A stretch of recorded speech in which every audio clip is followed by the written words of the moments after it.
பெரியவா சரணம். பெரியவா வானொலியின் மாலை நிகழ்ச்சிகள் ஆரம்பமாகின்றன. இன்றைய எமது நிகழ்ச்சிகள் நித்திய குரு பாதுகா பூஜா, ஸ்ரீ ரா கணபதி அவர்கள் எழுதிய புத்தகத்தின் ஒளிவடிவம், ஆன்மீக உரை, மகா பெரியவா மகிமை, உபன்யாசம். பெரியவா சரணம். பெரியவா சரணம். அடுத்த நிகழ்ச்சி நித்திய குரு பாதுகா பூஜை. शुक्लाम्भरधरं विष्णुं शशिवर्णं चतुर्भुजं प्रसन्नवदनं ध्यायेत् सर्वविघ्नोपशान्तये। ममोपात्त समस्त दुरितक्षयद्वार श्री परमेश्वर प्रीत्यर्थं गुरुप्रसाद सिद्ध्यर्थं गुरुप्रीत्यर्थं गुरुपादपूजाम् अद्य करिष्ये। गुरुर्ब्रह्मा गुरुर्विष्णुर्गुरुर्देवो महेश्वरः गुरुः साक्षात् परब्रह्म तस्मै श्रीगुरवे नमः। अपारकरुणा सिन्धुं ज्ञानदं शान्तरूपिणं श्रीचन्द्रशेखरगुरुं प्रणमामि मुदान्वहम्। सदाशिवसमारम्भां शङ्कराचार्यमध्यमाम् अस्मदाचार्यपर्यन्तां वन्दे गुरुपरम्पराम्. எல்லோரும் குருவ பெரிவாள தியானம் பண்ணிண்டு அர்ச்சனை பண்ணுவோம். அஷ்டோத்திரம். பெரியவா அஷ்டோத்திரம் பல அஷ்டோத்திரங்கள் இருக்கு. அதுல எளிமையா சுலபமா எது இருக்கோ அதை நான் இப்ப சொல்றேன். எல்லோரும் இதை கேட்டுண்டே திருப்பி சொல்ல முடிஞ்சுபா சொல்லி சொல்லி பெரிவாளுக்கு பாதத்துல ஒவ்வொரு புஷ்பத்தை அர்ச்சனை பண்ணலாம். ओम श्री कांची कामकोटि पीठाधीश्वराय नमः। श्रीमत् चंद्रशेखरेन्द्र सरस्वती गुरुभ्यो नमः। संन्यासाश्रम शिखराय नमः। काषाय दंडधारिणे नमः। सर्वपीठापहारिणे नमः। स्वामिनाथ गुरवे नमः। करुणासागराय नमः। जगदाकर्षण शक्तिमते नमः। सर्वचराचर हृदयस्थाय नमः। ओम भक्त परिपालक श्रेष्ठाय नमः। धर्म परिपालकाय नमः। श्री जयेन्द्र सरस्वत्याचार्याय नमः। श्री विजयेन्द्र सरस्वती पूजिताय नमः। शिवशक्ति स्वरूपाय नमः। भक्ताभीष्ट प्रदायकाय नमः।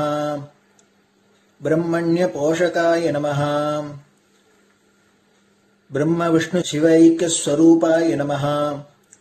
कांची क्षेत्रवासाय नमः। कैलाश शिखरवासाय नमः। स्वधर्म परिपोषकाय नमः। चातुर्वर्ण संरक्षकाय नमः। लोकरक्षण संकल्पाय नमः।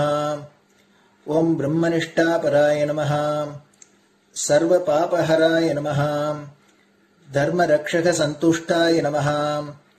भक्तार्पितधन स्वीकर्त्रे नमः। सर्वोपनिषत् सारज्ञाय नमः। सर्वशास्त्रगम्याय नमः। सर्वलोक पितामहाय नमः। भक्ताभीष्ट प्रदायकाय नमः। ब्रह्मण्य पोषकाय नमः। नानाविध पुष्पार्चितपदाय नमः। रुद्राक्ष क्रीडधारिणे नमः। भस्मोद्दोलित विग्रहाय नमः। सर्वज्ञाय नमः। सर्वचराचर व्यापकाय नमः। अनेक शिष्य परिपालकाय नमः। मनश्चाञ्चल्य निवर्तकाय नमः। अभयहस्ताय नमः। भयापहाय नमः। यज्ञपुरुषाय नमः। यज्ञानुष्ठान रुचिप्रदाय नमः। यज्ञसम्पन्नाय नमः। यज्ञसहायकाय नमः। यज्ञफलदाय नमः। यज्ञप्रियाय नमः।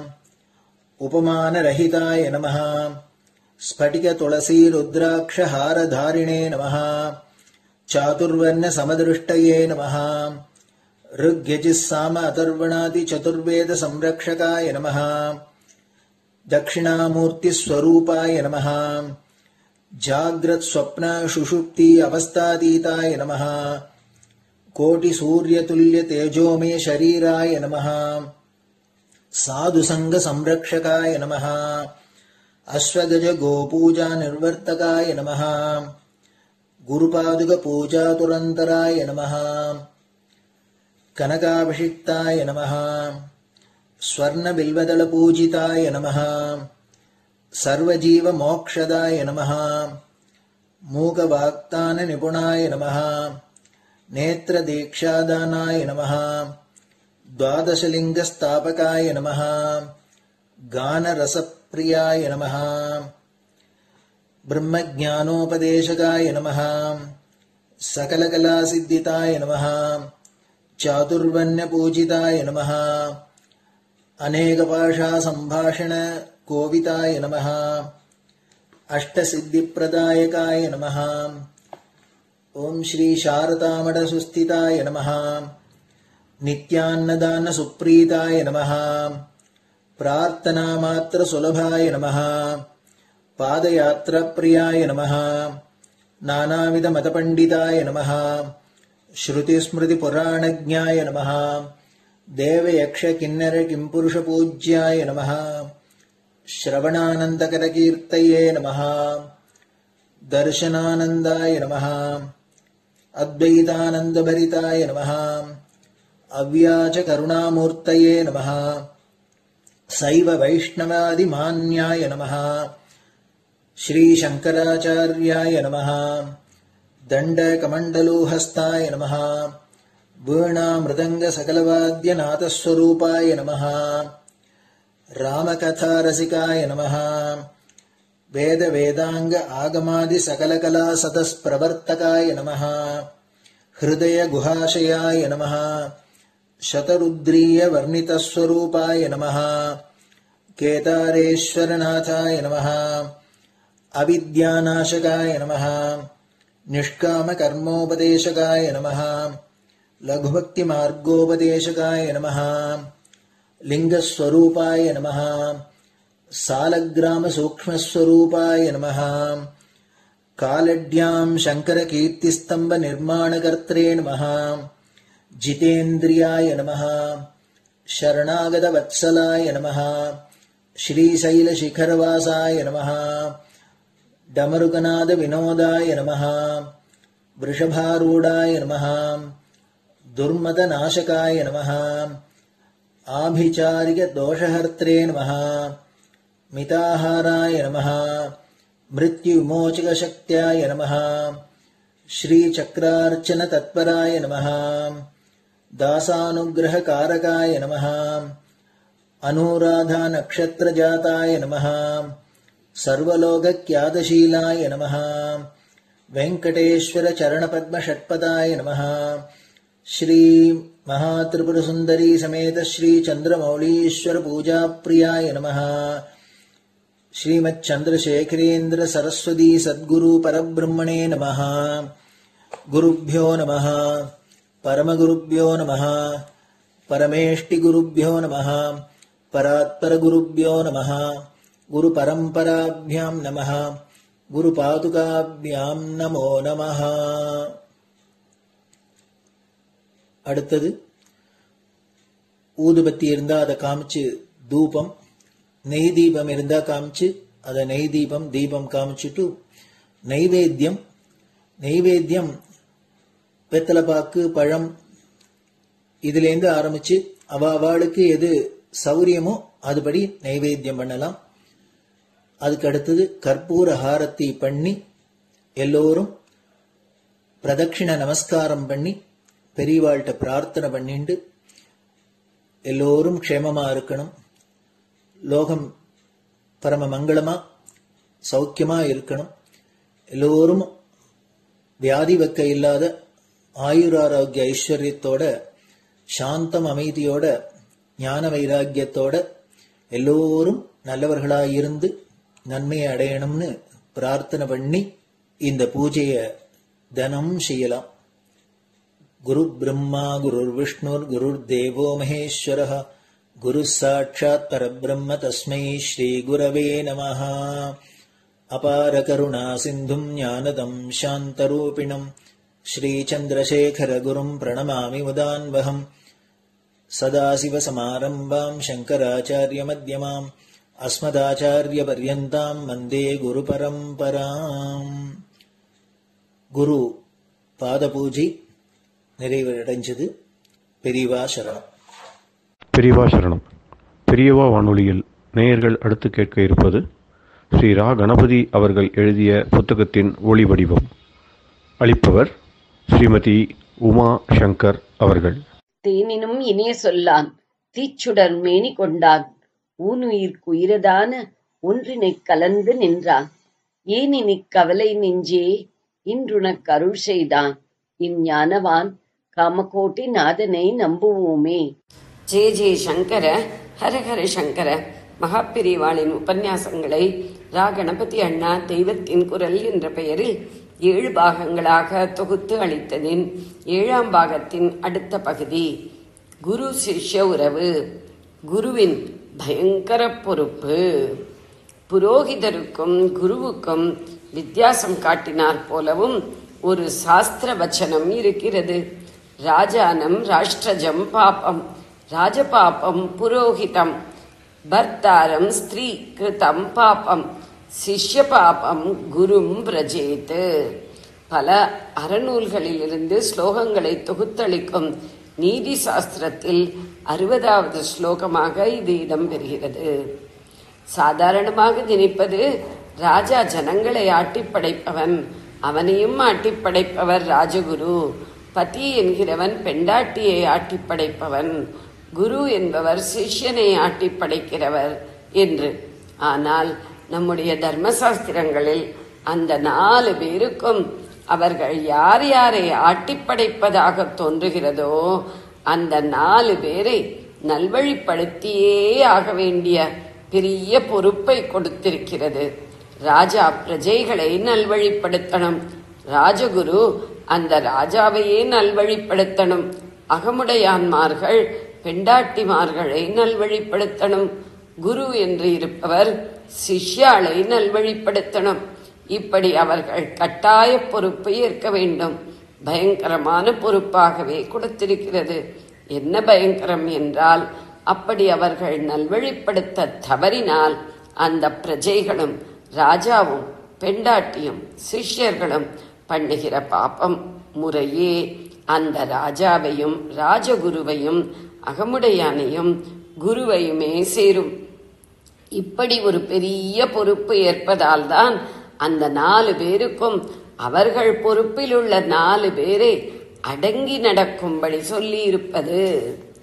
புரோகிதரும் குருவும் அந்த தர்ம வியவஸ்தையை இங்கே சொல்ல காரணம், குறிப்பிட்ட ஸ்லோகத்தில் ராஜாவின் புரோகிதர் சிஷ்யனின் குரு என்பதாக புரோகிதரையும் குருவையும் வெவ்வேறு ஆசாமிகளாக சொல்லி இருப்பதுதான்.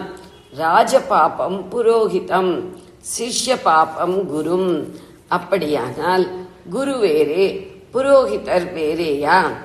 குரு என்று இந்த ஸ்லோகத்தில் சொல்வது இங்கே மாத்திரமில்லை, பொதுவாகவே அநேக இடங்களில் சொல்வது பால்யத்தில் உபநயனமானதும் எவரிடம் போய் ஒருத்தன் குருகுலவாசம் செய்து படிப்பானோ அவரைத்தான். அவர் கிரகஸ்தரே என்றாலும் ரொம்ப பூர்வ காலங்களில் அவர் காட்டில் இருந்து கொண்டிருந்தார். நாட்டிலிருந்து சிஷ்யர்கள் அங்கே போய் கூட வாசம் பண்ணி வித்யாபியாசம் செய்தார்கள். அதற்கப்புறம் அவர் காட்டில் இல்லாவிட்டாலும் சிஷ்யர்களாக வந்தவர்களின் வீடுகளோடு சம்பந்தப்படாமல் ஒதுங்கி தனியாக குருகுலம் வைத்துக் கொண்டு பாடம் கற்றுக் கொடுத்து கொண்டிருந்தார். வெளியூரிலிருந்தும் பசங்கள் அவரிடம் வந்து படிப்பார்கள். படிப்பானதும் காட்டு குருகுலம் நாட்டு குருகுலம் எதுவானாலும் அதை விட்டுவிட்டு சிஷ்யர்கள் அகத்திற்கு போய் கல்யாணம் கார்த்திகை செய்து கொண்டு கிரகஸ்த கர்மாக்களை செய்ய ஆரம்பிப்பார்கள். அப்போது அவற்றை அவர்களுக்கு செய்விக்க வேறே புது குருமார் வேணும் தானே. அப்படி ஏற்பட்ட 2வது குருவுக்குத்தான் ஜெனரலாக புரோகிதர் என்றே தனிப்பெயர் கொடுத்து வைத்தது. பொதுஜனங்களாக உள்ள கிரகஸ்தர்கள் பல பேருக்கு ஒருவரே புரோகிதராக இருப்பார். ஆனால் ராஜாவுக்கு தனியாக ஒருவர் அப்படி இருப்பார். ராஜாவும் பால்ய தசையில் காட்டிலேயோ நாட்டிலேயே ஒதுக்குப்புறத்திலேயோ இருந்த குருவிடம் போய்த்தான் வித்யாபியாசம் பண்ணி திரும்பி இருப்பான். ராஜாவான அப்புறமும் கூட அவனுக்குள்ள வசதியினால் அவரை அவ்வப்போது அன்றென்றும் கூட ரத்தம் அனுப்பி வரவழைத்து அட்வைஸ் கேட்டுக்கொள்வான். ராமாயணத்தில் வசிஷ்டரை அயோத்தி ராஜ சதஸில் அடிக்கடி பார்க்கிறோம் இல்லையா? ராஜா அரண்மனையில் தனக்கென்றே தனியாக வேறே ஒரு புரோகிதர் வைத்துக் கொள்வதாகவும் நிறையவே இருந்திருக்கிறது. இப்படி நாட்டிலேயே இருந்து கொண்டு வயசுக்கு வந்துவிட்ட ராஜாவுக்கு அட்வைஸ் பண்ணுபவரைத்தான் ஸ்லோகத்தில் புரோகிதர் என்றும் மற்ற குருமார்களை எல்லாம் குரு என்றும் வித்தியாசப்படுத்தி சொல்லி இருக்கிறது. ஆக கூடி புரோகிதரும் குருதான். குரு செய்வதான நல்வழி காட்டும் கடமையை செய்பவர்தான். ஆனால் ஒரு குறிப்பிட்ட எல்லைக்குள் குறிப்பிட்ட காரியத்திற்காக ஏற்பட்டவர். ஒருத்தனுக்கு வருங்கால ஹிதத்தை முன்னதாக எடுத்துச் சொல்பவர் புரோகிதர் என்று நிர்வசனம், பத இலக்கணம். அப்படி சொல்வதையே அவன் மனசுக்கும் பிடித்தமான முறையில் ஹிதமாக சொல்கிறவர் என்றும் சேர்த்து கொள்ளலாம். தற்காலத்தில் நாம் வித்யாபியாசத்திற்கு புரோகிதரிடம் போவதில்லை. இப்போது நமக்கு தெரிந்த புரோகிதர் பண்ணி வைக்கிற வாத்தியார்தான். ஆதி நாளில் குருகுலத்தில் படிப்பு முடித்து வந்து விவாகம் பண்ணி கொண்டவனுக்கும் வேத கர்மாக்கள் சின்ன இஷ்டிகளிலிருந்து பெரிய யாகங்கள் வரையிலானவை சொல்லிக் கொடுத்து பண்ணி வைப்பதற்கு ஒரு குரு இருக்கத்தான் செய்தார். இப்போது எல்லாம் தேய்ந்து கல்யாணம், அபரகாரியம், உத்தரக்கிரியை, ஆவணியாவட்டம், பூணூல் கல்யாணம் இப்படி சிலது பண்ணி வைக்க ஒருத்தரை வைத்துக் கொண்டிருக்கிறோம். இவர்தான் இப்போது கொஞ்சத்தில் கொஞ்சம் நமக்கு குருஸ்தானம். அந்தந்த சடங்காவது நாம் ஆச்சாரிய முகமாக பண்ணுவதற்கு அவர்தான் இருப்பதால் அந்த ஸ்தானம். அவரும் முன்னதாக புரோ அகத்துக்கு வந்து எப்போது அப்பா ஸ்ராத்தம், எப்போது வரலட்சுமி விரதம் என்று சொல்லிவிட்டு போகிறார். ஆனால் அது அகத்தைச் சேர்ந்தவர்களுக்கு ஹிதமாயிருக்குமா என்பது சந்தேகம். ஒரு விஷயத்தில் அநேக புரோகிதர்கள் ரொம்பவும் ஹிதர்களாக இருப்பதாக கேள்வி.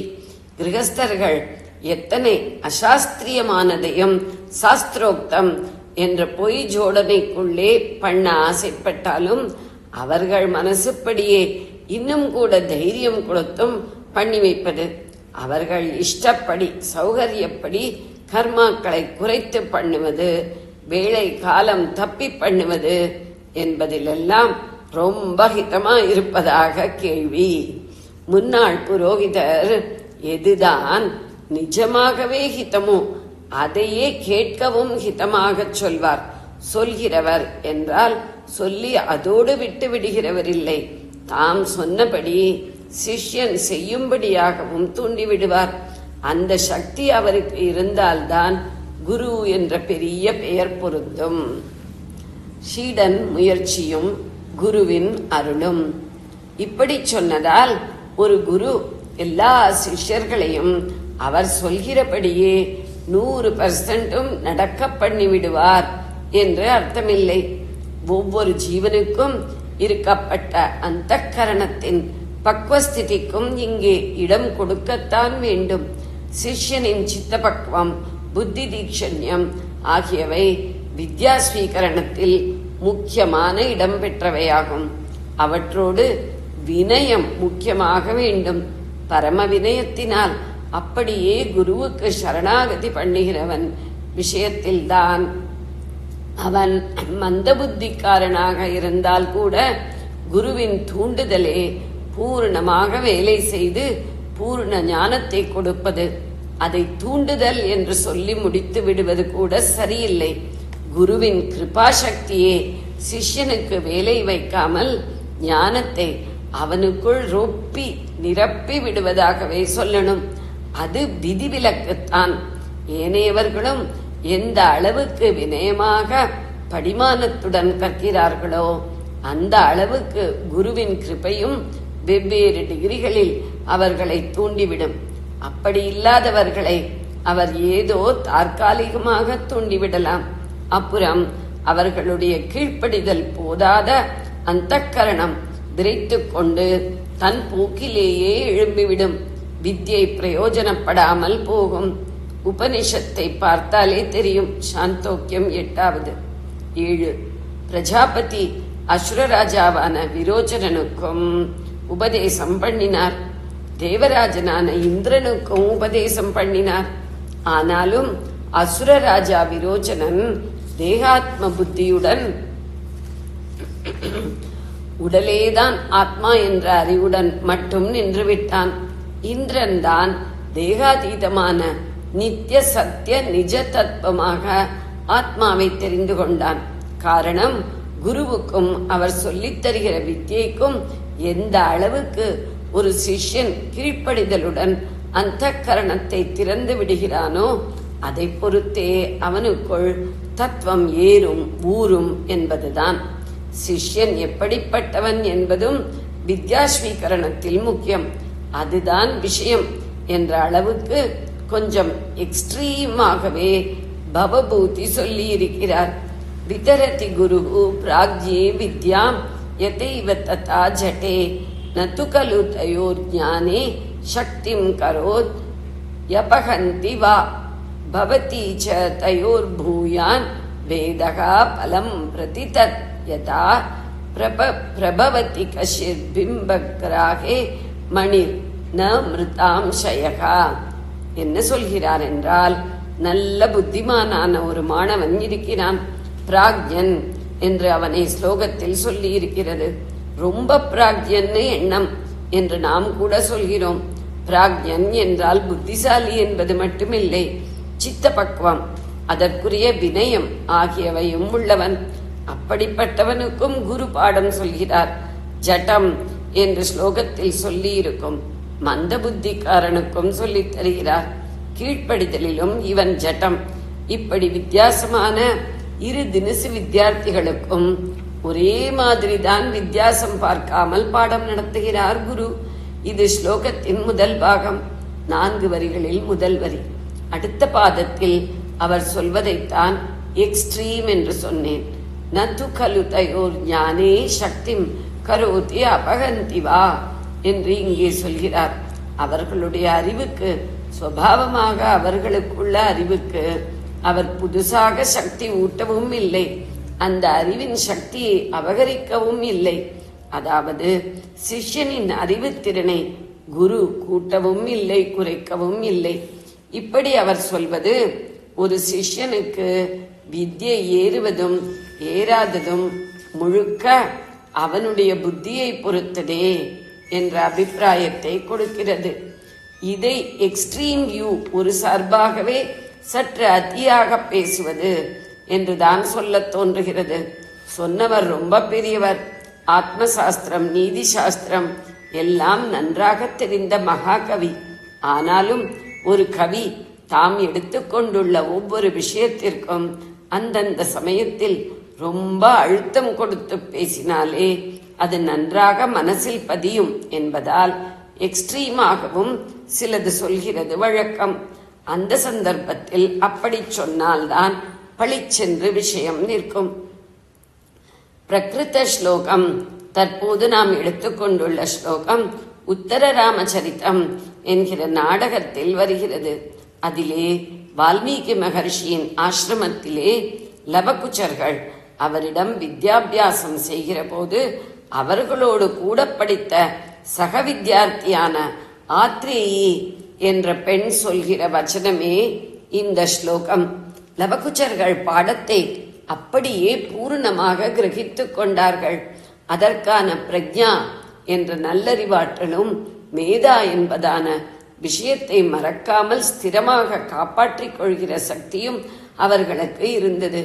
அல்ப பிரஜையும் அல்பமேதசுமே உள்ள என்னால் அவர்களோடு தாக்குப்பிடிக்க முடியவில்லை. அதனால் வால்மீகி ஆசிரமத்தை விட்டுவிட்டு அகஸ்தியரிடம் கல்வி கற்கப் போகிறேன் என்று அவள் சொல்லிக் கொண்டு போகும்போதே இந்த ஸ்லோகம் சொல்கிறாள். குரு ஒரே மாதிரி ஒரே கிளாஸில் மாணவர்களை ஒன்றாகவே சேர்த்து வைத்துக் கொண்டு போதித்த போதிலும் பிராக்ஞர்களான லவகுச்சாள் தான் பூரணமாக கிரகித்துக் கொண்டார்கள். தன்னால் முடியவில்லை என்று சொல்லும் அந்த சந்தர்ப்பத்தில் லவகுச்சாள் பெருமையும் தன்னுடைய சிறுமையும் பளிச்சென்று தெரியும்படி அவளை கவி பேச வைக்க வேண்டி இருந்தது. அதனால் குருவான வால்மீகி மகர்ஷியின் பார்ட் என்ன என்று காட்டாமல் குருவின் கிருபைக்கு சிஷ்யனுடைய அறிவை தூண்டிக் கொடுக்கும் பார்ட் உண்டு என்பதை இங்கே கொண்டு வராமல் சிஷ்யர்களின் தரத்தை பொறுத்தே வித்யாபியாசம் என்ற அபிப்பிராயத்திற்கு மாத்திரம் அழுத்தம் தந்து சொன்னால்தான் கவியின் உத்தேசம் பூர்த்தியாகும் என்பதனால் அப்படி சொன்னார். இப்படி சிஷ்யனின் அறிவை குரு கூட்டவும் இல்லை குறைக்கவும் இல்லை என்று வருவது இரண்டாம் பாதம். அடுத்த பாதம் பவதீச்ச தயோர் பூயான் பேதகா பலம் பிரதிதத்யதா. பொருள் விளக்கம். குரு எல்லாருக்கும் ஒரே மாதிரி சொல்லிக் கொடுத்தாலும் பலனை ரிசல்ட்டை பார்த்தால் பிராக்ஞ சிஷ்யனுக்கும் ஜட சிஷ்யனுக்கும் இடையே ரொம்ப வித்தியாசமாக இருக்கிறது. வேத பலம் என்றால் வித்தியாசமான ரிசல்ட். பிராக்ஞன் வித்யை நன்றாக ஸ்வீகரித்து தேர்ச்சி பெறுகிறான். ஜட்டனோ பழையபடி ஒன்றும் தெரியாத மண்டுவாகவே இருக்கிறான். இதுதான் வேத பலம். பிரதிதத்யதா இது எப்படி இருக்கிறது என்றால் என்று மூன்றாம் பாதத்தை முடித்துவிட்டு நாலாம் பாதத்தில் ஒரு உவமை கொடுக்கிறார். விஷயம் ரசமான முறையில் மனசுக்குள் தைப்பதற்கு கவிகள் கையாள்கிற யுக்தி. உவமை கொடுப்பதுதான் உபமா என்று மூலப்பெயர். அதுவே தமிழில் உவமை என்றாயிற்று. அதில் உபமானம் உபமேயம் என்று இரண்டு அங்கங்கள். எடுத்துக்கொண்ட விஷயம் உபமேயம். எதை ஒப்புக்காட்டி அது விளக்கப்படுகிறதோ அது உபமானம். இங்கே உபமேயம் என்னவென்றால் குரு என்று ஒருத்தர், அவருடைய சிஷ்யர்களில் பிராக்ஞன் என்று ஒருத்தனும் ஜடன் என்று ஒருத்தனும். அந்த இரண்டு பேரில் முதலில் சொல்லவன் நன்றாக கிரகித்துக் கொள்வதும் மற்றவன் மிஸ் பண்ணி விடுவதும். இத்தனைக்கும் நாலாம் பாதத்தில் உபமானம் கொடுத்திருக்கிறார். பிரபவதி கஷித் பிம்ப கிராகே மணிர்ன மிருதாம்சயகா. பொருள் விளக்கம்.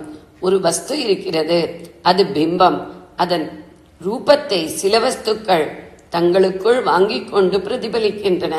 இப்படி ரிஃப்ளெக்ட் ஆன ரூபத்திற்கு பிரதிபிம்பம் என்று பெயர்.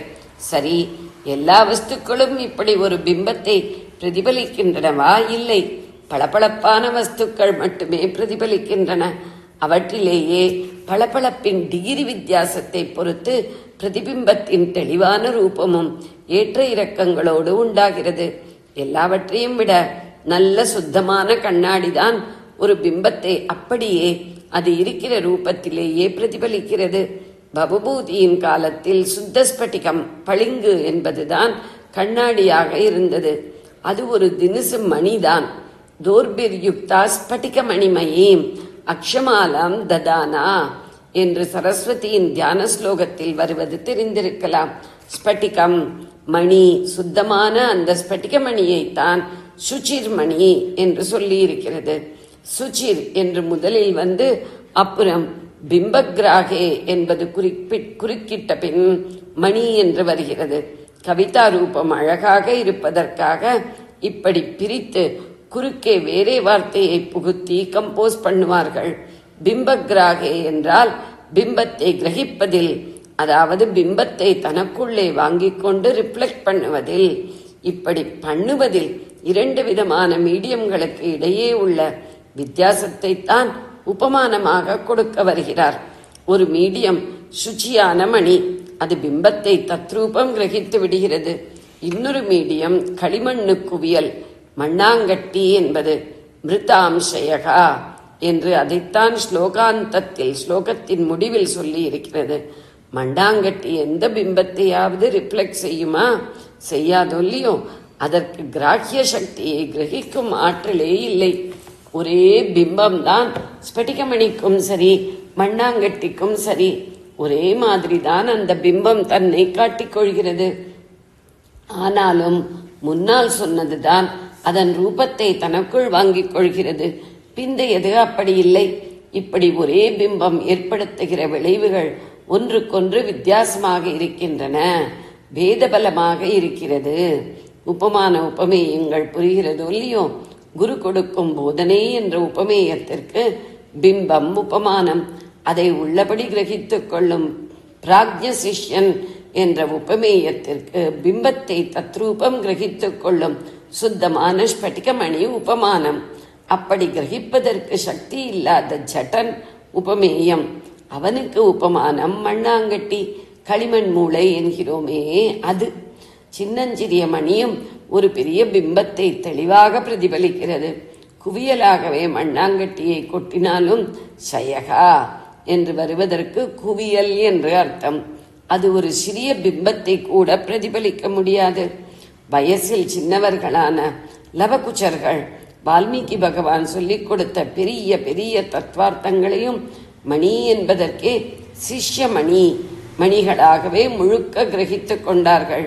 அவர்களை விட பெரியவளான என் மண்ணாங்கட்டி புத்தியில் சின்ன விஷயம் கூட புகவில்லை என்று ஒரு பக்கம் அந்த 2 பாலர்கள், மறுபக்கம் தான் என்று சிஷ்யர்களையே வைத்து அவள் பேசியதால் தான் குருவுடைய தூண்டுதல் சக்தி பற்றி ஒன்றும் குறிப்பிடாமல் விட்டது.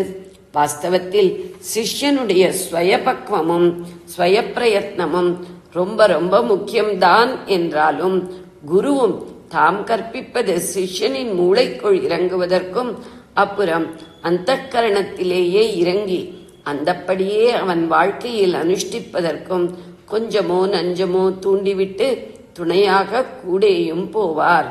மண்ணாங்கட்டி வேறே ஒரு பிம்ப ரூபத்தை உள்ளே வாங்கிக் கொண்டு பிரதிரூபம் காட்டாதுதான். ஆனாலும் சூரிய பிம்பம் ஜெகத் ஜோதியாக பிரகாசிக்கிறது. அந்த பிம்பத்தை ஒரு மணி, ஒரு கண்ணாடி உள்ளே வாங்கிக் கொண்டு பிரதிரூபம் காட்டுகிறது. அதோடு மாத்திரமில்லாமல் சூரியனின் பிரகாசத்தை வெளியிலேயும் ரிஃப்ளெக்ட் பண்ணுகிறது. அதாவது ரூபத்திற்கு பிரதிரூபம், பிரகாசத்திற்கு பிரதிபலனம், பிரதிபலிப்பு என்று 2ம் கொடுக்கிறது. களிமண் நிச்சயமாக பிரதிரூபம் காட்டாது, கண்ணாடி மாதிரி பளீரென்று பிரதிபலிக்கவும் செய்யாது. ஆனாலும் கூட நாம் ஒரு இருட்டு ரூமில் இருக்கிறோம் என்று வைத்துக் கொள்ளுங்கள். எதிரே ஒரு மண் சுவர் வெளிச்சம் பார்க்க இருக்கிறது. அது மண்ணாங்கட்டியின் விஸ்தாரம் தான். அதன் மேலே சூரிய வெளிச்சம் படுகிறது. அப்போது அதற்கும் ஒரு பிரகாசம் ஏற்படத்தானே செய்கிறது.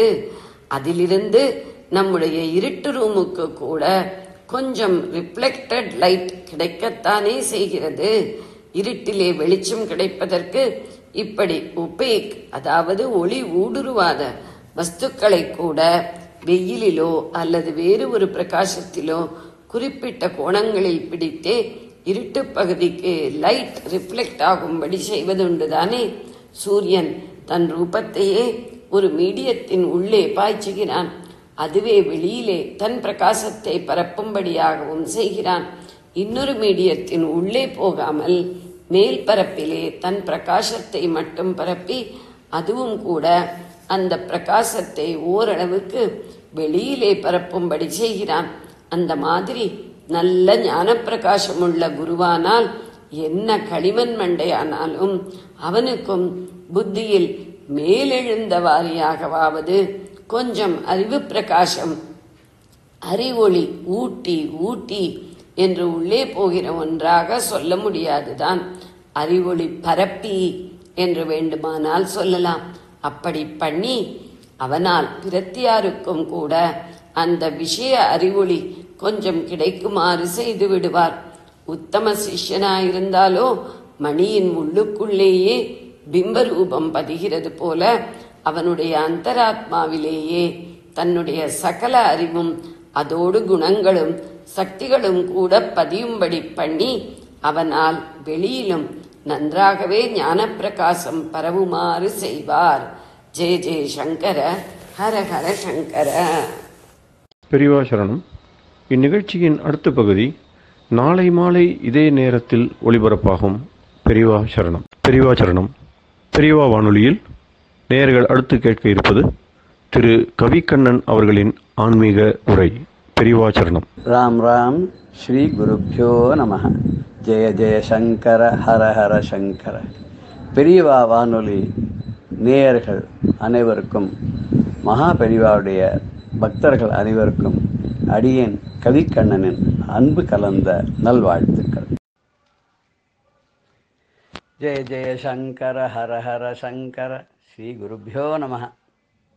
குருவருளும் திருவருளும் தொடர்கின்றது.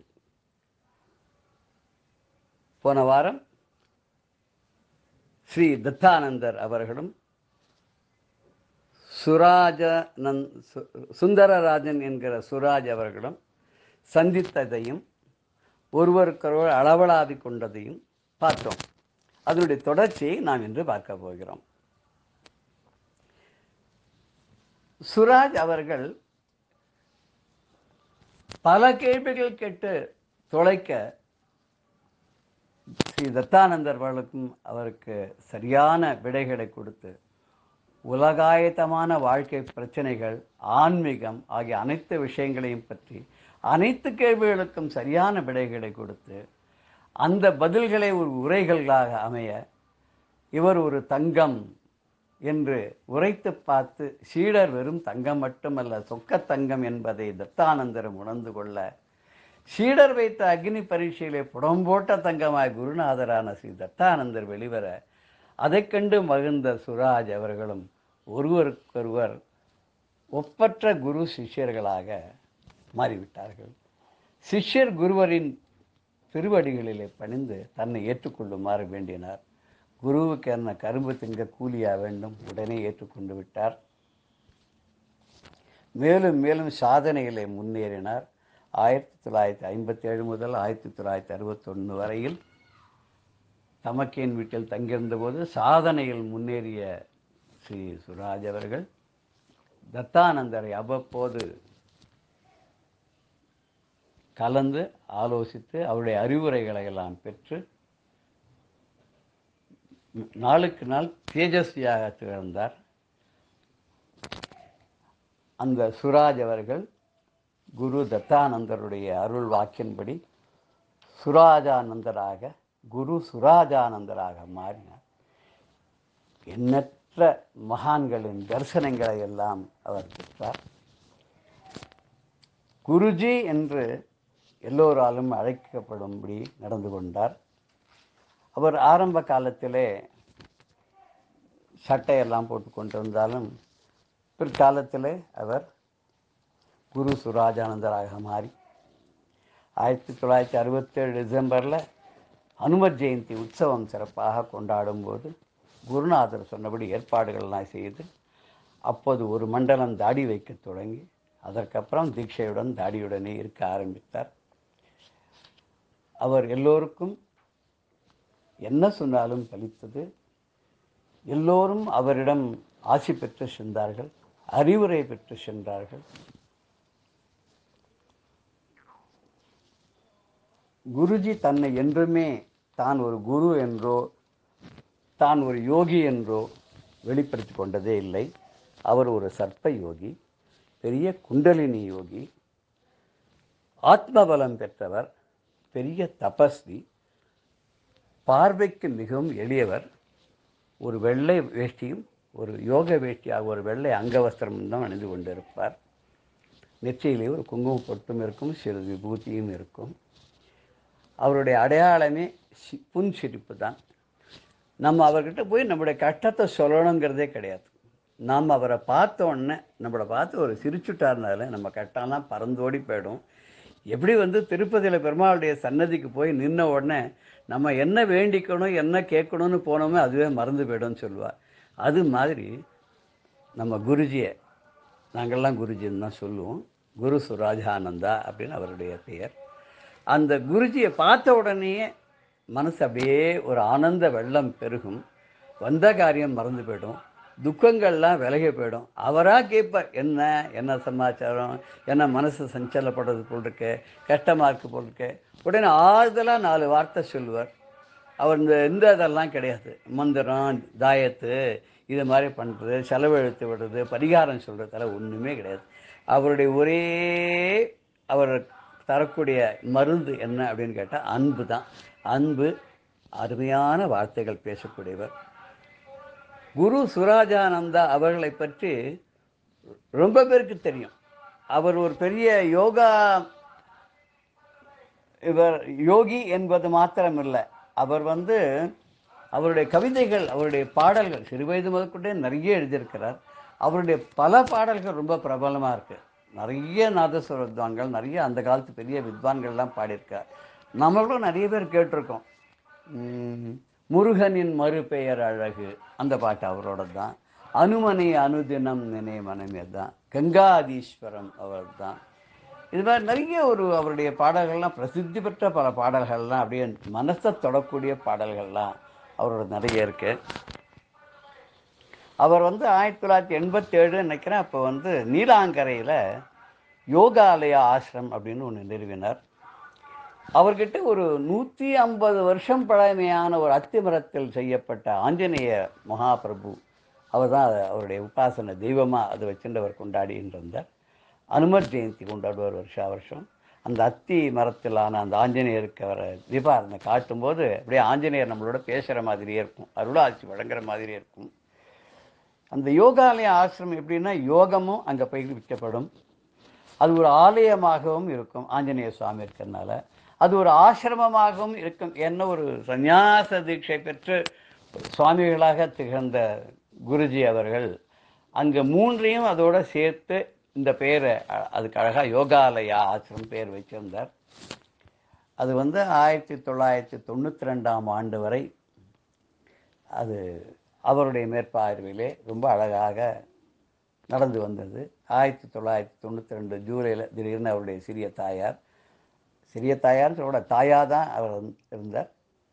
அந்த தாய் மறைந்து விட்டார். மறந்த உடனேயே ஒரு 2 மாதங்களுக்குள்ளேயே தாயாருக்காகவே தன்னுடைய ஸ்தூல சரீரத்தை தாங்கி கொண்டிருந்தது போல 1992ஆம் ஆண்டு செப்டம்பர் மாதம் 15ஆம் தேதி நமது குருஜி அவர்களும் இந்த உடலை தியாகம் செய்துவிட்டு மகா நிர்வாணம் அடைந்தார். அவருடைய சமாதி அங்கே இருக்கு, அவருடைய ஆசிரமம் அங்கே இருக்கு. அங்கேயும் நித்திய பூஜைகள்லாம் நடக்கிறது. அந்த மகானுக்காக ஆண்டுதோறும் அவருடைய ஜெயந்தி தினமும் அவருடைய ஆராதனை தினமும் வெகு விமரிசையாக கொண்டாடப்படுகிறது. அவரை பற்றி சில விஷயங்கள் உங்களோட நான் கலந்துக்கணும், எங்கள் சொந்த அனுபவங்கிற முறையில். அவர் ஒரு சமயம் நண்பர்களோடு சேர்ந்து சேந்தமங்கலத்துக்கு மேலே போயின்னு இருக்கார். படியேறி மேலே போனோம், மேலேருந்து இன்னொரு சுவாமிகள் கீழே இறங்கி வந்துட்டுருக்கார். இல்லை, இந்த சுவாமிகள் போகிறார், அந்த சுவாமிகள் கீழே வர, எப்படியே வச்சுக்கலாம். ஒரு இடத்த 2 பேரும் மீட் பண்ணுறார். அந்த சுவாமிகள்கிட்ட இவர் நமஸ்காரங்கிறார். நமஸ்காரம் பண்ணி அவருக்கு அவரோட எல்லாம் விசாரிச்சு விட, அவரும் கேட்குறார், நீங்கள் யார், என்ன பண்ணுறீங்க, ஏது பண்ணுறீங்கன்னு. அவருக்கு இவரை பார்த்தா தெரியல போல் இருக்கு. இவர் சொல்கிறார், நான் ஏதோ பிஸ்னஸ் பண்ணிட்டு இருக்கேன்னு சொல்லிவிடுறார். வந்துவிடுறார். இதுக்கப்புறம் அந்த சுவாமிகள் ஒரு சமயம் இவர் குரு சுராஜானந்தர் சித்தி ஆனப்புறம் அவருடைய ஆசிரமத்துக்கு அந்த சுவாமிகள் வரும்போது இவருடைய படங்கள்லாம் பார்த்துவிட்டு, இவரை நான் இதுக்கு முன்னாடி பார்த்ததே இல்லையே அப்படின்னு சொல்கிறாராம். அங்கே இருக்கவா சொல்கிறார், சில பேர் அந்த பழைய நிகழ்வு நடந்த போது இருந்தவர்கள் சொல்கிறார்கள், இல்லையே நீங்கள் பார்த்துருக்கீங்களே, நாங்கள் வந்திருக்கோமே அப்படின்னா. இல்லையே, நான் பார்த்ததே கிடையாது, இப்போ தான் முதல் அவர் இங்கே நான் படத்தில் பார்க்குறேன்னு சொன்னாராம். அப்போ தான் அங்கே இருந்த ஒருத்தர் சொன்னார், அப்போவே நான் 2 சுவாமிகளும் சேந்தமங்கலத்தை சந்திச்சிருந்த போது கேட்டேன், அந்த சுவாமிகளுக்கு குரு சுராஜானந்தாவை அடையாளம் தெரியல. ஒருவேளை இவர் தன்னை காமிச்சிக்கவே போல் இருக்கு. தான் என்ன பண்ணுறோன்னா பிஸ்னஸ் பண்ணுறேன்னு சொன்னபோது, ஒரு பிஸ்னஸ் பண்ணுறவா எப்படி இருப்பாளோ அந்த மாதிரி பேண்ட் ஷர்ட்டால் அவருக்கு தரிசனம் கொடுத்துருக்கார் போல் இருக்கு. அதனால தான் அவருக்கு இவர் புரியலையோ அப்படின்னு நினச்சிட்டாராம். அப்படி தன்னை வெளியிலேயே காமிச்சிக்காத, தன்னை மறைத்து கொண்டு தன் பெருமையை பறைசாற்றி கொள்ளாத ஒரு குருவாக இருந்தவர் அவர். இன்னொரு சமயத்தில் ஒருத்தர் அவருடைய ரொம்ப நெருங்கிய அன்பர், அவர் விமானத்தில் ஒரு ஊர்லேருந்து இந்தியாவுக்கு வரார். அவர் இந்தியாவுக்குள்ள ஒரு இடத்துக்கு வந்துட்டு அங்கேருந்து இன்னொரு விமானத்தை ஏறி சென்னைக்கு வரணும். அந்த இதில் வந்து ஃப்ரீ சீட்டிங் சொல்லுவாங்க, எங்கே வேணாலும் உட்காந்துக்கலான்னு அந்த 2வது விமானத்தில். அப்போ அவர் வந்து ஜன்னல் ஓரமாக உட்காந்துட்டு அடுத்த பக்கத்தில் இருக்கிற சீட்டில் யாராவது கண்டவா வந்து உட்காந்துட்டா ரொம்ப கஷ்டமாச்சே என்ன பண்ணுறதுன்னு சொல்லி குருஜியை நினச்சி மனசுக்குள்ளே பிரார்த்தனை பண்ணிட்டாராம். பிரார்த்தனை பண்ணிட்டா அந்த 1.5 மணி நேரம் ட்ராவல் டயத்துக்கு யாருமே பக்கத்தில் வந்து உட்காரலையாம்.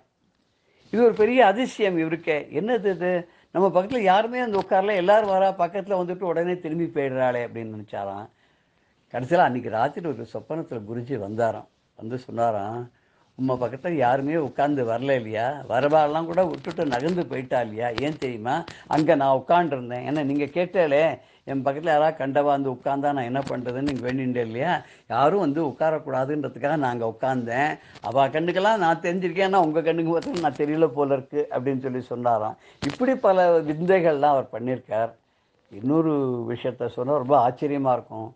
ரொம்ப வேண்டப்பட்டவா அவள் ஃபேமிலியில் ஒருத்தருக்கு கேன்சர் வந்துடுச்சு அந்த அம்மாவுக்கு.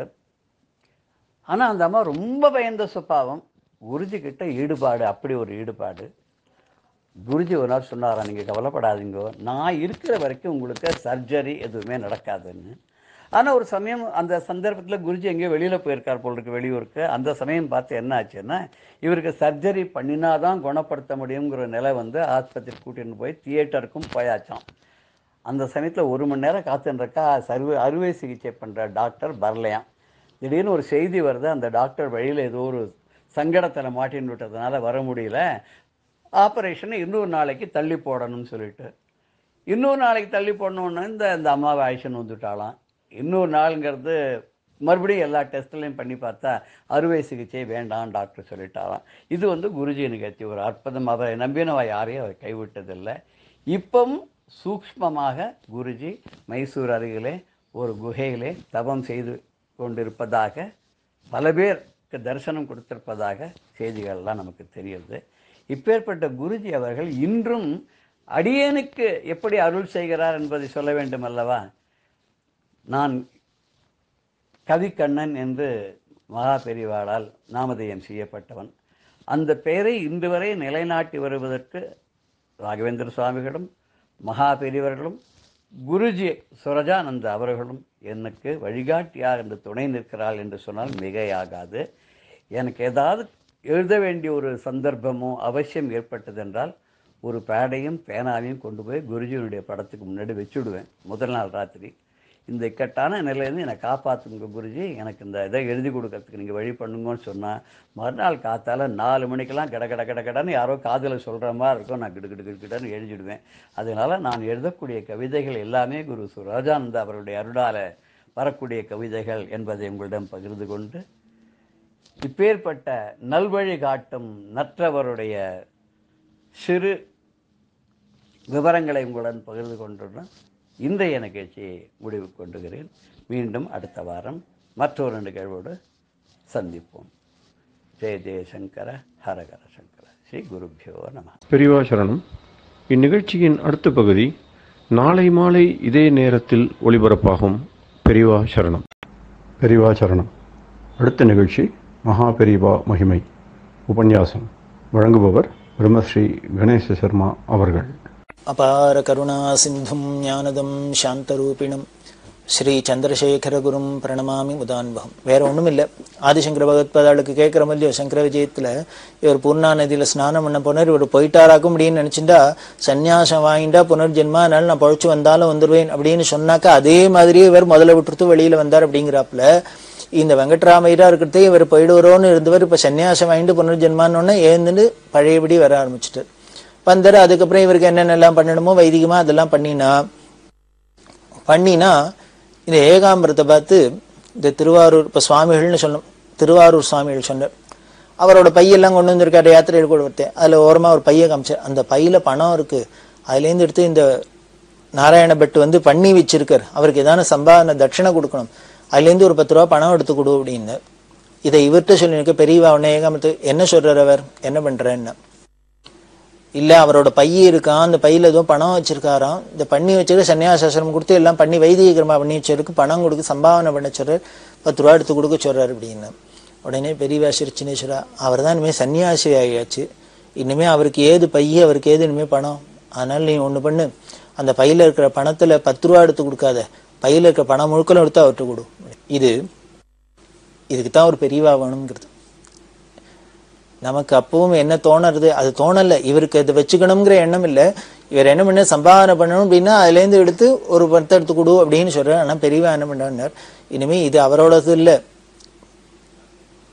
இனிமே அடுத்த வாரம் எடுத்துக்க முடியாது, அதனால இவர் பண்ணி வச்சு ஒரு ஆசிரமம் கொடுக்கறதுக்கு கைங்கரியம் பண்ணவருக்கு கொடுத்துரு முழுக்க அப்படின்னு அது அப்படியே கொடுக்கப்பட்டது.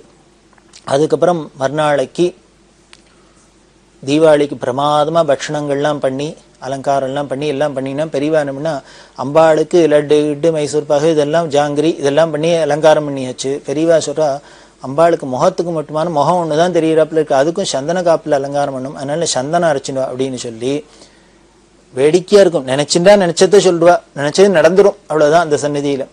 இவர் உடனே ஏகாம்பரம் போய் எங்கேயோ கல்லு கட்டை எல்லாத்தையும் தேடி, கர்நாடகாவில் சந்தன கட்டைக்கு என்ன குறவு, தேடி சந்தனத்தெல்லாம் அரைச்சு அம்பாளுக்கு முகத்துக்கு சந்தன அலங்காரம் பண்ணி அம்பாள் மறைக்கிற அளவுக்கு அன்னக்குவியல் போட்டு வெள்ளையெல்லாம் எல்லாம் போட்டு எல்லாம் பண்ணிவிட்டு தீபாவளி ஸ்நானம் முடிச்சுன்னு அம்பாளுக்கு இந்த அலங்காரம்லாம் பண்ணி தரிசனம்லாம் பண்ணிட்டு பெரியவா அப்புறம் வந்தா. வரத்தையும் என்ன பண்ணினா அந்த பட்சணங்கள்லேருந்து எல்லாத்தையும் எடுத்து சாண்டூர் ராஜா இவாளெல்லாம் தான் மெயினாக அதுக்கெல்லாம் கைக்கரியம் பண்ணிட்டு இருக்கா, அவளாமல் தரிசனத்துக்கு இருக்கா, கூடவே இருக்கா. இவாளுக்கு இந்த பட்சணத்தில் பிரசாதம் எல்லாம் கொடு அப்படின்ட்டு மீதி என்ன பண்ணார், அந்த அன்னமோ பட்சணமோ ஒன்றுத்தையும் நீங்க தொடப்படாது, எல்லாரும் இந்தெண்ண வந்துட வேண்டியது. அதுக்கப்புறம் அங்க வர ஜனங்கள்லாம் என்ன பண்ணிக்கிறாளோ பண்ணிக்கிட்ட முடியும். எல்லா இடத்துலையும் அப்படித்தான் பெரியவா, எதுவா இருந்தாலும் அங்க போறதோ உபயோகப்படுத்துறது வானோன்னா மீதி என்ன இருக்கோ மீந்து வந்து எல்லாத்தையும் அப்படியே போட்டுட்டு வர வேண்டியது. அது யாருக்கானோ உபயோகப்பட முடியும்.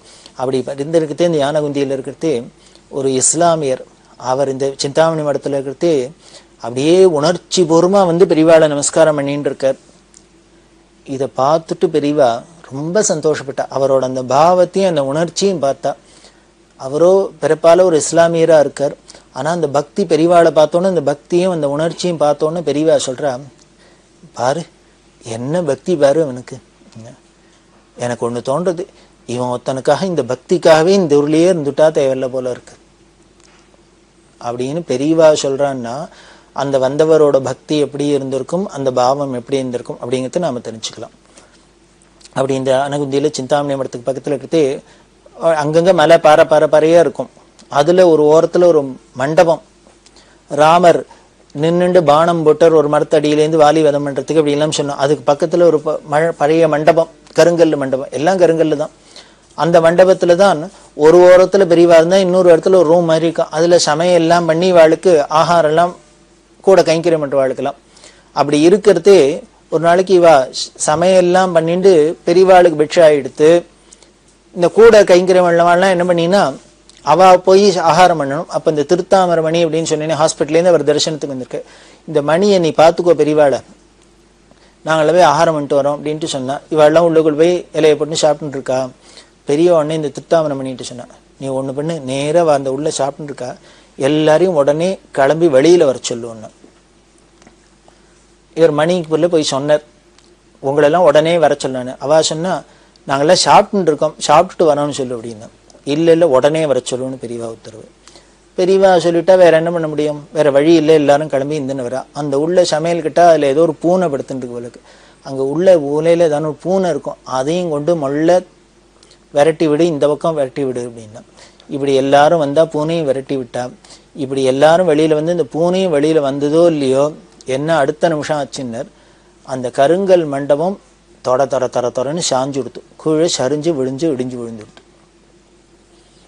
இதை பார்த்து இந்த எல்லாருக்கும் கண் எதிர்க்க நாம சித்த நேரம் முன்னால உட்காந்து சாப்பிட்டு உட்கார்ந்த இடம் ஏதோ பழங்காலத்துது தர தர தர தரன்னு சாயிறது சரியிறது.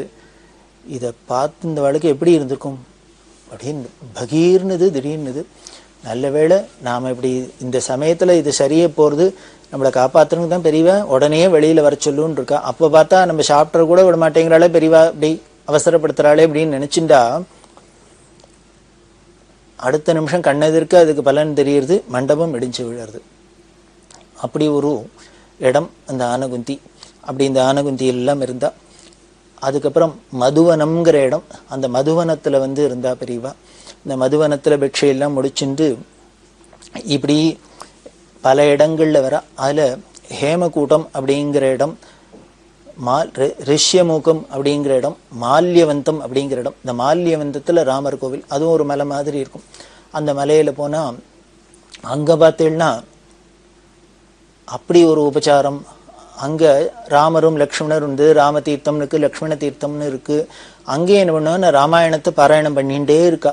இந்த ராமாயண பாராயணத்தை கேட்கறதுக்கே ஆனந்தமாக இருக்கும். நார்த் இந்தியன்ஸ்லாம் வந்து பண்ணுவா. அப்படி அங்கே பண்ணின்னு இருக்கா. அந்த மால்யவந்தத்தில் போய் அங்கே ராமர் எல்லாம் தரிசனம் பண்ணிட்டா. இப்படி இதெல்லாம் முடிச்சுட்டு திருப்பி ஹம்பிக்கெல்லாம் வந்துட்டு பெரியவா என்ன பண்ணினா ஹாஸ்பிட்டலுக்கு வந்தா, இந்த கட்ராம்பூருக்கு வந்தா. நீங்கள் பார்த்தீங்கன்னா ஹாஸ்பிட்டு கட்ராம்பூர், இந்த வர வழியில் ஹம்பிக்கு வர வழியில் தான் கட்ராம்பூர். இப்படி திருப்பி திருப்பி போயிட்டு வராப்பில் இருக்கும், பக்கத்தில் தான் இருக்கும். இந்த இடங்கள்லாம் பெரியவா சுற்றிட்டு வந்துட்டுதான். அப்படி வந்துட்டு இருக்கிறதே ஒரு நாளைக்கு ஒரு சோலையாக இருக்குது. அந்த மதுவனம் எல்லாம் ஒரே சோலையாக தான் இருக்கும். அப்படி சோலையில் இருக்கிறதே பார்த்தா ரொம்ப ரம்யமாக இருக்குது. என்ன அப்படின்னா பட்சிகளோட ஜாலங்கள்லாம், பட்சிகள்லாம் என்னெல்லாமோ பட்சியெல்லாம் கூவுறது, அதுங்கிறது இதுங்கிறது சத்தம்லாம் போட்டுருக்கு. இப்படிலாம் இருக்கிறத பார்த்தா பெரியவா ரொம்ப ஆனந்தமாக ரசிச்சுட்டு இருக்கா. அதில் மரங்களில் பெரியவா ஒரு மரத்தடியில் உட்காந்துருக்கா. இந்த மரத்துக்கு பக்கத்தில் பார்த்தா மேலே பட்சிகள்லாம் கூடு கட்டியிருக்கு, குஞ்சு போட்டிருக்கு போல இருக்குது. இந்த தாய் பட்சியெல்லாம் வந்து அதுக்கு ஓட்டின்னு போகிறது. இப்படிலாம் அதுக்கு அந்த ஜாலங்கள்லாம் பட்சி ஜாலங்கள்லாம் அந்த குரல் கொடுக்கலாம் ரொம்ப அழகாக இருந்து எல்லாம் ரசிச்சுருந்தா. அப்படி இருக்கிறதே ஒரு குரங்கு வந்தது. பெரியவாள்கிட்ட யாரோ கொண்டு வந்தோ வாழைப்பழம் வச்சிருக்கா. திடீர்னு ஒரு குரங்கு வந்தது. குரங்கு வந்தோடனே பெரியவாள்கிட்ட வச்சுட்டு வாழைப்பழத்தை எடுத்தது. இவாள்லாம் துரத்துறதுக்கு போனா அதெல்லாம் எடுத்துக்காத, என்ன பெரியவாள்கிட்ட இது வச்சிரு பழம் நம்ம தான் சாப்பிடணுமா என்ன, அதுவும் சாப்பிடலாம் அப்படின்னா அதை எடுத்துட்டது, சாப்பிட்டது எல்லாம் பண்ணிட்டு அது என்ன பண்ணிட்டு திருப்பி இந்த பட்சி கூடெல்லாம் கட்டி அதில் ஏற போச்சு. இதில் ஏற போனோன்னு பெரியவா என்ன பண்ணா கூட இருக்கவாள்கிட்ட, அப்போ தானே தீபாவளியாக இருக்கு, இந்த பட்டாசு இருக்கோ ஏதானோ அப்படின்னா, இருந்தால் 4 கொளுத்தி போடும். எதுக்கு புரியல. பெரியவா சொன்னா கொளுத்தி போட்டா எதுக்குன்னா பெரியவா சொல்றா, இந்த பட்டாசு சத்தத்தை கேட்டால் குரங்கெல்லாம் பயந்துன்னு ஓடி போயிடும். இந்த குரங்கு இப்போ இந்த மரத்து மேலே ஏற போகிறது. இந்த மரத்து மேலே ஏறினா குரங்கு சும்மா இருக்குமோ, அதில் ஏதோ குருவி அந்த கூடு கட்டியிருக்கு பட்சிகள்லாம், அது இப்போ தான் குஞ்சு பொறிச்சிருக்கு, அதில் இருந்துன்னு இருக்கு. இது போய் அந்த குஞ்சுகளுக்கு ஏதான ஹிம்சம் பண்ணப்படுதோ கூட்ட கலைச்சிடப்படுதோ அதை ஏதானு பண்ணிட போகிறதோங்கிறதுக்காக பட்டாசு போட்டு அந்த மரத்து மேலே ஏறவதை இந்த குரங்கெல்லாம் வெளியில் போகிறாப்புல பண்ணினா, இதை பார்த்து இந்த கைங்கரியம் பண்ணுறவாளுக்கெல்லாம் ஆச்சரியமாக இருந்தது.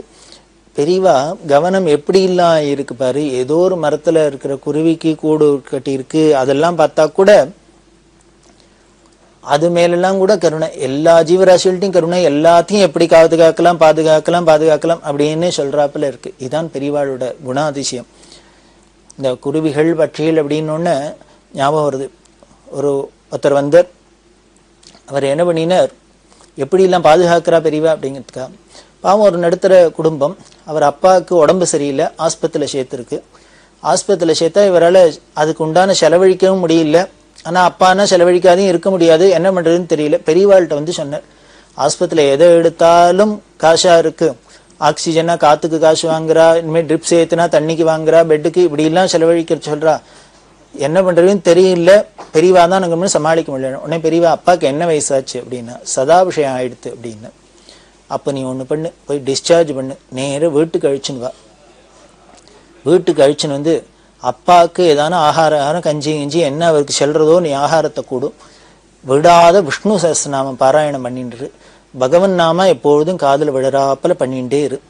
இப்படி பண்ணிகிட்டே இரு, அவர் எத்தனை நாளைக்கு இருக்காரோ இருந்துட்டு போட்டோம் அப்படின்னு சொல்லிட்டு அப்போ சொல்கிறா, நாம் ஒருத்தருக்கு உடம்பு சரியில்லைன்னா நாம் மருந்து கொடுக்கணும், சிகிச்சை பண்ணணும்.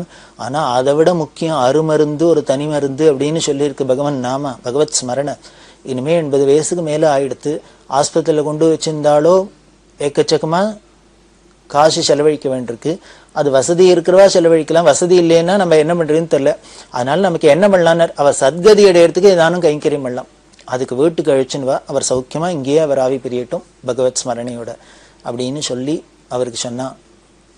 இது எதுக்கு அப்படின்னா, பெரியவா குருவியாக இருக்கட்டும், மனுஷாலாக இருக்கட்டும், எந்த ஜீவராசிகளாக இருக்கட்டும், எல்லாத்துக்கும் ஹிதத்தை பண்ணுறதுக்குன்னே ஒரு அவதாரம், சங்கரோதி இது சங்கரா அப்படின்னு நல்லது பண்ணுறதுக்குன்னே ஒரு அவதாரம் சங்கர அவதாரம்.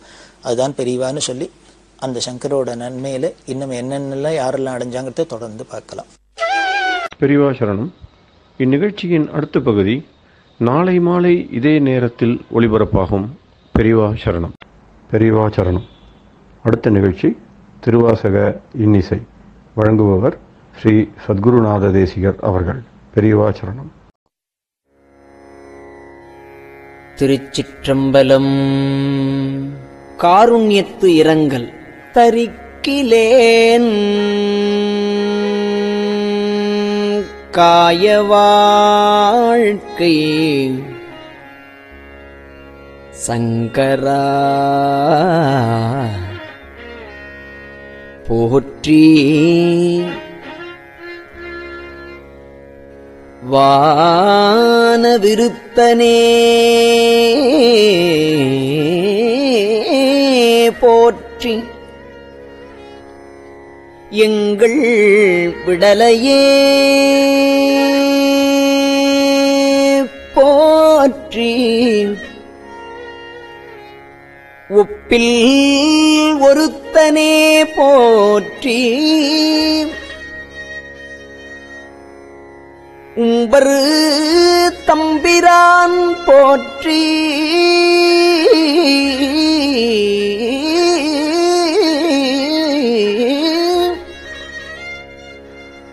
தில்லை நிறுத்தனே போற்றி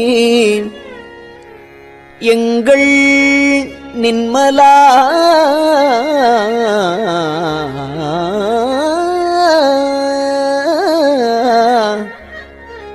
போற்றி போற்றி.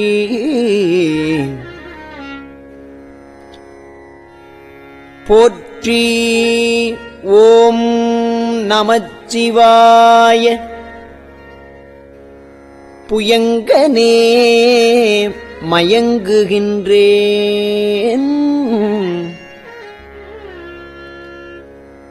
போற்றி.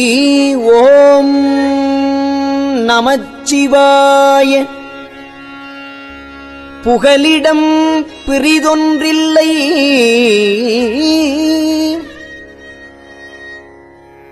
போற்றி. ஓம் நமச்சிவாய. புறம் எனைப் போக்கல் கண்டாய்.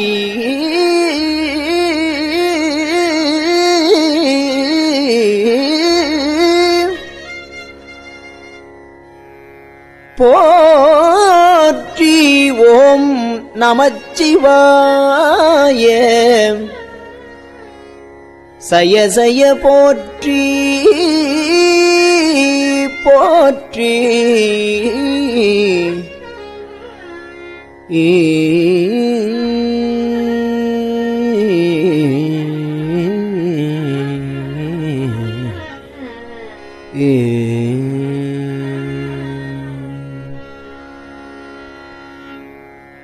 போற்றியன் போலும் பொய்யர் தம்மை ஆட்கொள்ளும் வள்ளல். போற்றியன் போலும் பொய்யர் தம்மை ஆட்கொள்ளும் வள்ளல்.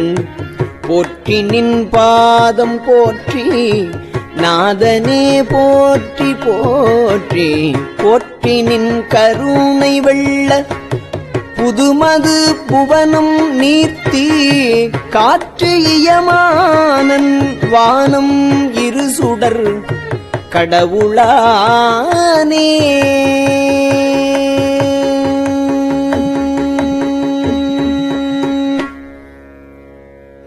கடவுளே போற்றி. என்னை கண்டுகொண்டு அருளு போற்றி. விடவுளே உருக்கி என்னை ஆண்டிட வேண்டும் போற்றி. உடல் இது களைந்திட்டு ஒல்லை உம்பரு தந்தருளு போற்றி.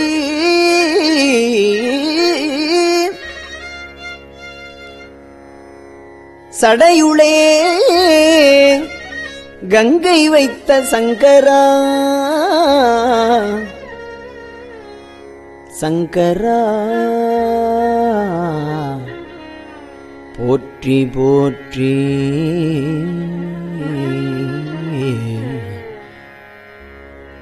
சங்கரா போற்றி. மற்றொரு சரணிலேன் போற்றி. கோலப் பொங்கரா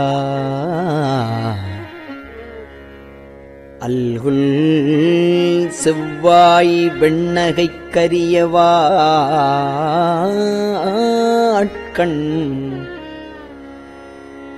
வெண்ணகைக் கரிய வாட்கண் மங்கையோர் பங்க போற்றி.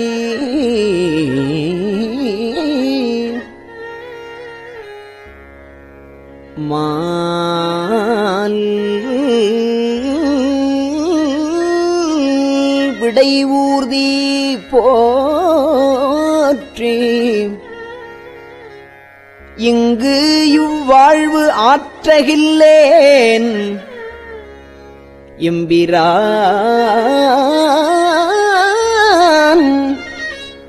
இழித்திட்டேனே.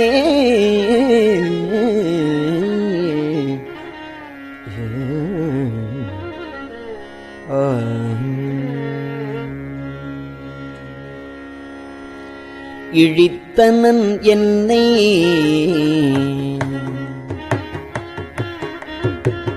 இழித்தனன் என்னை யானே எம்பிரான் போற்றி போற்றி பழித்திலேன் உன்னை என்னை ஆளுடை பாதம் போற்றி. இழித்தனன் என்னை யானே எம்பிரான் போற்றி போற்றி பழித்திலேன் உன்னை என்னை ஆளுடை பாதம் போற்றி. பிழைத்தவை பொறுக்கையெல்லாம் பெரியவர் கடமை.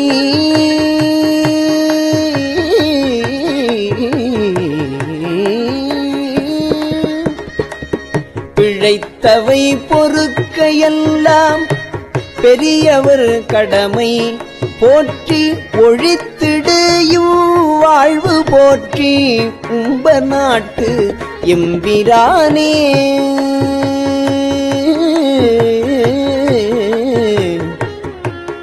ஏ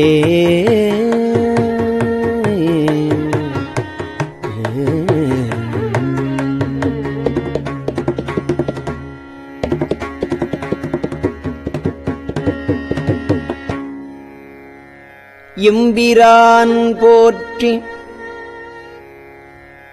வானத்தவரவர் ஏறு போற்றி. கும்பராறு மருங்குல் மங்கை கூற வெண்ணீர போற்றி. செம்பிரான் போற்றி. தில்லை திருச்சிற்றம்பலவ போற்றி.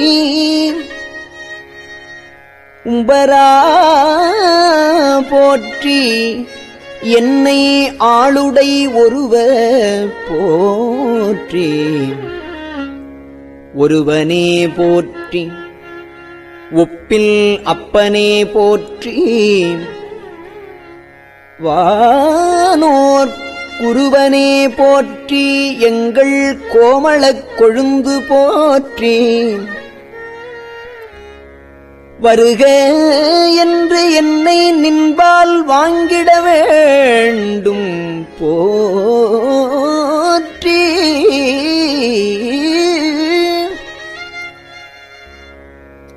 தருக நின் பாதம் தருக நின் பாதம் போற்றி.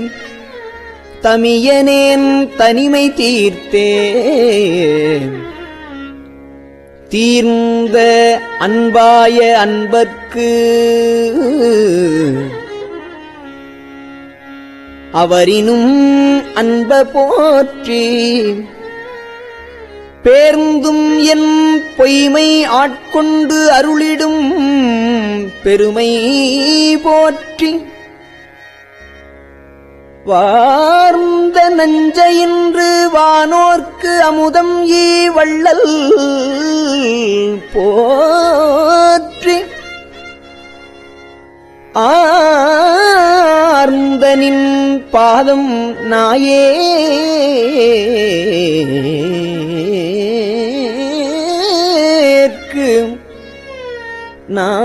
நாயேற்கு அருளிட வேண்டும் போற்றி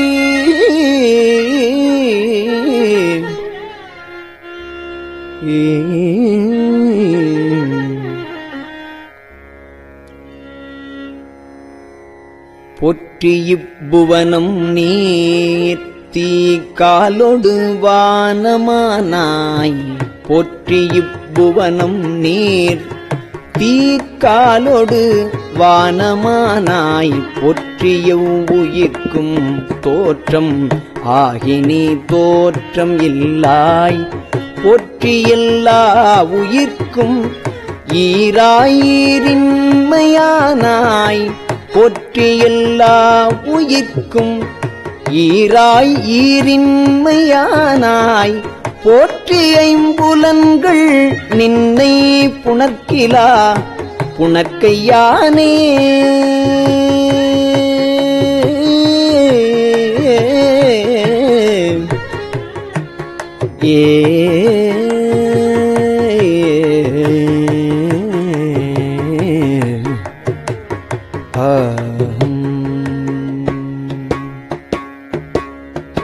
திருச்சிற்றம்பலம்.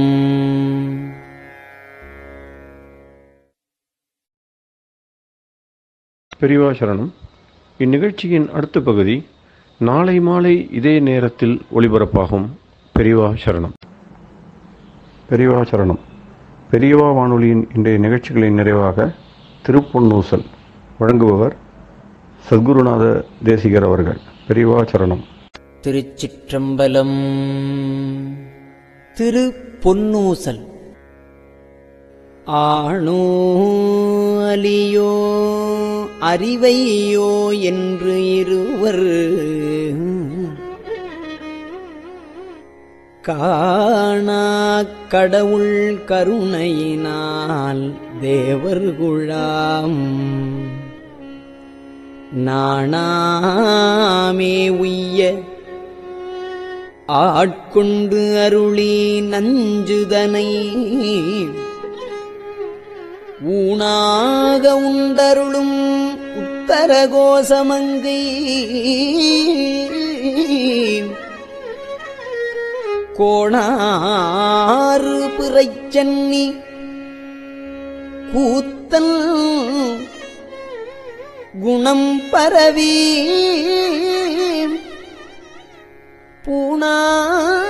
பூணாறு பணமுலையீர் பொன்னூசலாடாமோ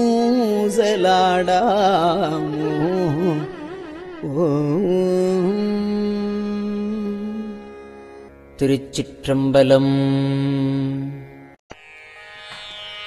கஞ்சிவல காமாட்சி தங்குழங்காய் சங்கரே கஞ்சிவல காமாட்சி தங்குழங்காய் சங்கரே குரு சந்திரசேகரே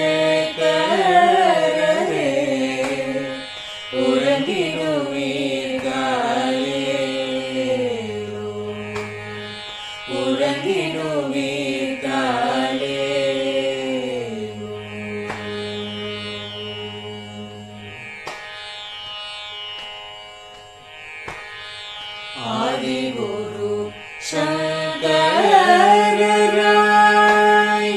அன்றொரு நாள் வந்தவர்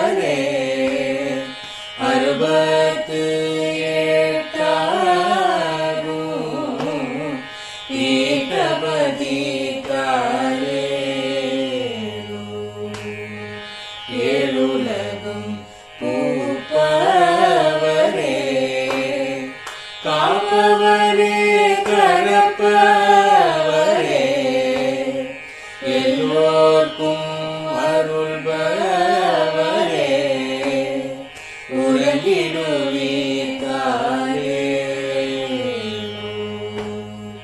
அயனுடனே மாலவனோ தேடிய பொற்பதத்தவரே அருமறைகள் சாற்றும் உயர் மலர்பதமே தாரே முக்தி நிலை எய்திடவே சக்தி தரும் சத்குருவே முக்தி நிலை எய்திடவே சக்தி தரும் சத்குருவே நித்தமெங்கள் நாவீசையில் நித்திரை கொள்தாயே நித்தமெங்கள் நாவீசையில் நித்திரை கொள்தாயே நித்தமெங்கள் நாவீசையில் நித்திரை கொள்தாயே